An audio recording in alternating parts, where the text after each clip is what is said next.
ჩვენ გვაქვს უკვე ძალიან მნიშვნელოვანი ეტაპი გავლილი, როგორც აღნიშნეთ 2014 წელს ავსტრიული კომპანიის მიერ გაკეთებულია კურორტის განვითარების ხედვა,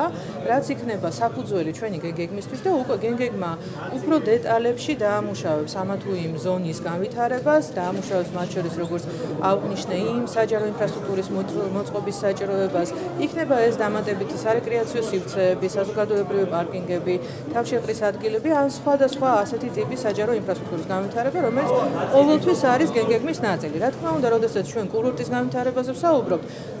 ასეთი ტიპის ზონების და საჯარო ინფრასტრუქტურის განვითარება უფრო მეტ მნიშვნელობას იწევს. გეგმაზე ჩვენ უახლოეს მომავალში გამოვაცხადებთ კონკურსს, რომელშიც რა თქმა უნდა, ღია წესით საშუალება ექნება ჩაერთოს ყველა იმ არქიტექტურულ კომპანიას, ქართულს თუ უცხოურს, რომელსაც ექნება სურვილი, რომ წყალტუბოს განვითარებაში მიიღონ მონაწილეობა და რა თქმა უნდა, უკვე ბიზნესთან და ზოგადად საზოგადოებასთან ერთად, რადგანაც უშუალოდ გეგმის შექმნის პროცესიც კანონის მიხედვით მოითხოვს საჯარო განხილვებს, კანონით გვაქვს დადგენილი ყველა იმ კითხვაზე პასუხის გაცემას, რასაც დღეს გაიჟღერა შეხვედრაზე, იქნება ეს გარემოს დაცვაზე,